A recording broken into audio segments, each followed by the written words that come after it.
Welcome to our channel. Today, we have the following news. The Liu Yuning phenomenon in the changing landscape of aesthetic judgment. There is nothing wrong with the world itself, trouble only arises when people create it for themselves. I often repeat this line, not only to comfort friends, but also to remind myself not to overthink unnecessary things. Yet in the entertainment industry, even the smallest detail can become a storm. Recently, while taking a walk with a close friend, our conversation drifted to the drama A Journey to Love. She suddenly remarked, "Liu Yuning is ridiculously ugly," a comment so blunt it nearly made me choke on my grapefruit juice. Nowadays, aesthetic standards feel like bargaining in a wet market. Everyone wants a say, and everyone insists they're right. Coincidentally, A Journey to Love had just been released on a free channel of a streaming platform, and its viewership soared overnight.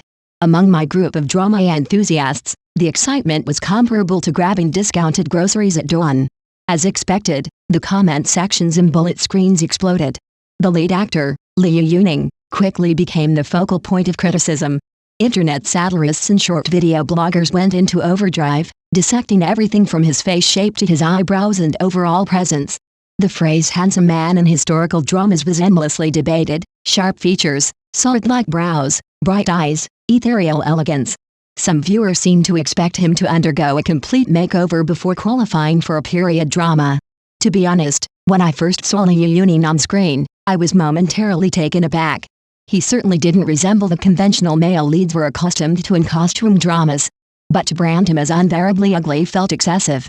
Still, the label Liu Yuning is ugly spread across social media faster than the pungent aroma of snail rice noodles.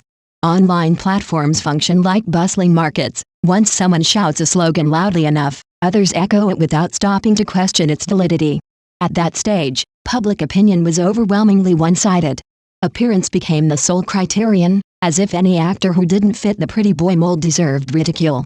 Such emotional, snap judgments thrive in online environments. Many people formed opinions after a single glance. Few cared about acting skills or character depth. Nuanced perspectives were drowned out by the collective noise, with everyone eager to voice an opinion, much like a crowd scrambling for free samples. Yet in every wave of mass frenzy, there are always a few clear-headed observers. In my social media circle, I follow several stubborn drama critics who pay little attention to looks.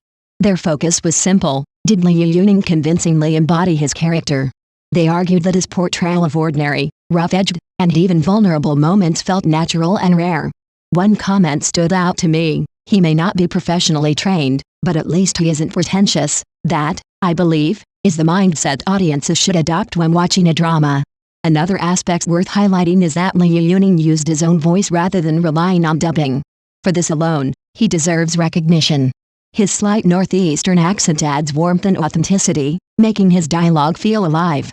Subtle changes in tone or small gestures give his performance an approachable, down-to-earth quality. Many viewers noted that listening to him speak felt like chatting with the friendly older brother next door. This sense of sincerity simply can't be manufactured through filters or visual enhancements. None of this is to deny the importance of appearance. Visual appeal does matter, and some actors undoubtedly benefit from it. However, as discussions evolved, critics began to realize that while Liu Yuning might not fit the traditional image of a historical drama heartthrob, he was carving out his own path through solid acting and a distinct presence. At first, such voices were faint, easily drowned out by mainstream criticism. But as the story progressed and his character grew more layered, his line delivery and attention to detail became increasingly convincing. Gradually, viewers began to say, "Actually, he's not bad looking at all." What followed was the most interesting transformation. Many viewers shifted from initial dislike to genuine appreciation.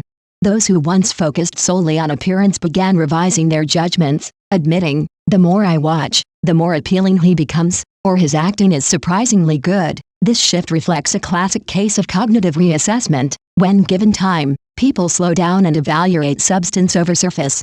Today, the conversation has clearly changed. Few people are still obsessed with whether he qualifies as a handsome man in period dramas. Instead, discussions revolve around character credibility, emotional resonance, and narrative growth. Comments like "looks are only one part of the equation" appear frequently. Praise has become more common. "His acting is spot on, he's genuinely charming." One popular remark even jokes, "Warning, he gets more handsome the longer you look at him." Ultimately, this entire episode reflects a meaningful shift in online discourse, from impulsive judgment to rational evaluation, from rigid standards to inclusivity. Compared to this evolution, even stock market fluctuations seem dull. Once, appearances ruled all. Now, audiences are learning to value depth, effort, and sincerity. Whether celebrities or ordinary people, everyone deserves fair treatment. After all, a truly good work depends not just on looks, but on soul and authenticity. As a final thought to fellow viewers, tastes may differ, but don't let prejudice prevent you from appreciating quality. The entertainment industry changes daily. Why confine yourself to old assumptions? With a bit more patience and observation, you might discover unexpected brilliance behind perceived imperfections, and that, perhaps, is the greatest pleasure of watching dramas.